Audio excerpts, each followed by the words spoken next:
SK mathematics and reasoning गुरु में आप लोगों का स्वागत है। आज आप लोगों को हम बताने वाले हैं नेशनल एजुकेशन पॉलिसी के बारे में। चलिए देखते हैं नेशनल एजुकेशन पॉलिसी के बारे में क्या कुछ खास बात क्या है। देश को 34 साल बाद मिली नेशनल एजुकेशन पॉलिसी के आते ही देश भर में लोगों ने इसका स्वागत किया है। वही 7 अगस्त 2020 को हमारे देश के प्रधानमंत्री श्री नरेंद्र मोदी ने ट्रांसफॉर्मेशनल यूनिफॉर्म हायर एजुकेशन पर हो रही डिजिटल कॉन्क्लेव को संबोधित करते हुए कुछ अहम बातें बताई है। आइए सुनते हैं पीएम मोदी के द्वारा नेशनल एजुकेशन पॉलिसी के पर कही गई कुछ महत्वपूर्ण बातें।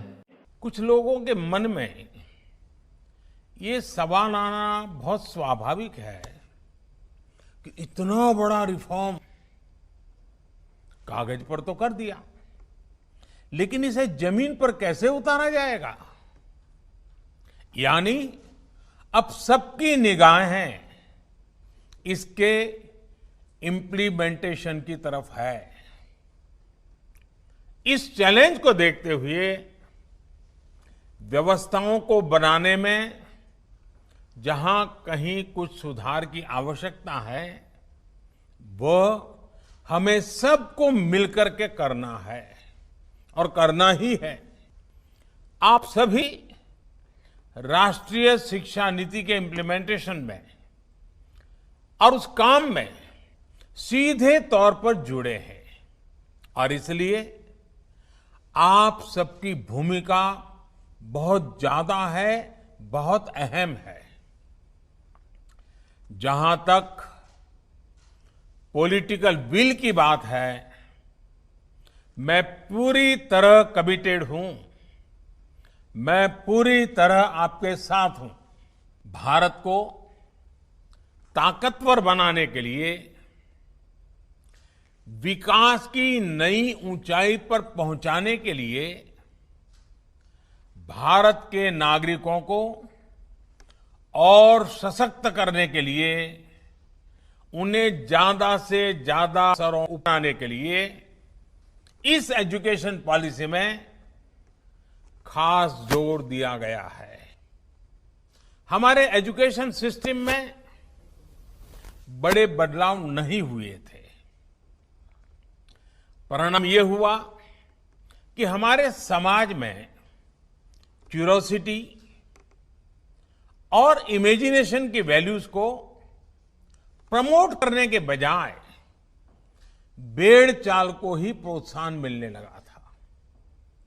कभी डॉक्टर बनने के लिए होड़ लगी, कभी इंजीनियर बनाने की होड़ लगी, कभी वकील बनाने की होड़ लगी। इंटरेस्ट, एबिलिटी और डिमांड की मैपिंग किए बिना होड़ लगाने की प्रवृत्ति से एजुकेशन को बाहर निकालना जरूरी था। आज गुरुवर रविंद्रनाथ ठाकुर की पुण्यतिथि भी है। वो कहते थे, उच्चतम शिक्षा वो है जो हमें सिर्फ जानकारी नहीं देती, बल्कि हमारे जीवन को समस्त अस्तित्व के साथ सद्भाव में लाती है। बदलते समय के साथ एक नई विश्व व्यवस्था, एक नए रंग रूप और व्यवस्थाओं में बदलाव, एक नई विश्व व्यवस्था खड़ी हो रही है। एक नया ग्लोबल स्टैंडर्ड भी तय हो रहा है। इसके हिसाब से भारत का एजुकेशन सिस्टम खुद में बदलाव करे, ये भी किया जाना बहुत जरूरी था। स्कूल करिकुलम के 10+2 स्ट्रक्चर से आगे बढ़कर अब 5+3+3+4 करिकुलम का स्ट्रक्चर देना इसी दिशा में एक कदम है।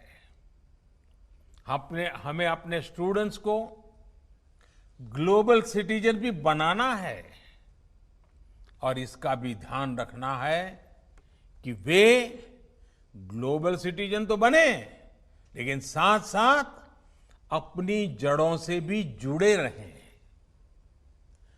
जड़ से लेकर के जग तक, मनुष्य से मानवता तक, अतीत से आधुनिकता तक सभी बिंदुओं का समावेश करते हुए इस राष्ट्रीय शिक्षा नीति का स्वरूप तय किया गया है।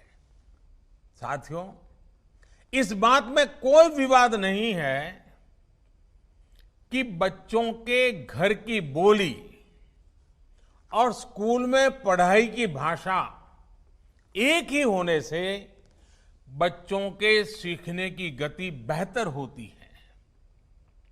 ये एक बहुत बड़ी वजह है जिसकी वजह से जहां तक संभव हो 5th क्लास तक बच्चों को उनकी मातृभाषा में ही पढ़ाने पर सहमति दी गई है। अभी तक जो हमारी शिक्षा व्यवस्था है उसमें व्हाट टू थिंक, मैं बहुत जिम्मेवारी से बोल रहा हूं, व्हाट टू थिंक पर फोकस रहा है, जबकि इस शिक्षा नीति में हाउ टू थिंक उस पर बल दिया जा रहा है। और ये दौर ऐसा है जहां इंफॉर्मेशन और कंटेंट की कोई कमी नहीं है। हर प्रकार की जानकारी आपके मोबाइल फोन पर अवेलेबल है। जरूरी ये है कि कौन सी जानकारी हासिल करनी है, क्या पढ़ना है। अब कोशिश ये है कि बच्चों को सीखने के लिए inquiry based, discovery based, discussion based और एनालिसिस बेस्ड तरीकों पर जोर दिया जाए। हर विद्यार्थी को, स्टूडेंट को यह अवसर मिलना ही चाहिए कि वो अपने पैशन को फॉलो करे। वो अपनी सुविधा और जरूरत के हिसाब से किसी डिग्री या कोई कोर्स को फॉलो कर सके और अगर उसका मन करे तो वो छोड़ भी सके। जब स्टूडेंट्स को ये भी स्वतंत्रता होगी कि अगर वो कोई कोर्स बीच में छोड़कर दूसरे कोर्स में प्रवेश लेना चाहे तो वो कर सकते हैं। इसके लिए वो पहले कोर्स से एक निश्चित समय तक ब्रेक ले सकते हैं और दूसरा कोर्स ज्वाइन कर सकते हैं। हम उस एरा की तरफ बढ़ रहे हैं जहां कोई व्यक्ति जीवन भर किसी एक प्रोफेशन में ही नहीं टिका रहेगा। बदलाव निश्चित है, मान के चलिए, और इसके लिए उसे निरंतर खुद को रीस्किल और अपस्किल करते रहना ही होगा। पूरी दुनिया को बहुत अपेक्षाएं हैं। भारत का सामर्थ्य है कि वो टैलेंट और टेक्नोलॉजी का समाधान पूरी दुनिया को दे सकता है। हमारी इस जिम्मेदारी को भी हमारी एजुकेशन पॉलिसी एड्रेस करती है। इस एजुकेशन पॉलिसी के माध्यम से टेक्नोलॉजी आधारित बेहतर कंटेंट और कोर्स के डेवलपमेंट में बहुत मदद मिलेगी। राष्ट्रीय शिक्षा नीति हमारे देश में रिसर्च और एजुकेशन के गैप को खत्म करने में भी अहम भूमिका निभाने वाली है। आप भी जानते हैं कि ऑटोनॉमी को लेकर हमारे यहां दो तरह के मत पूरे देश में प्रवर्तमान है।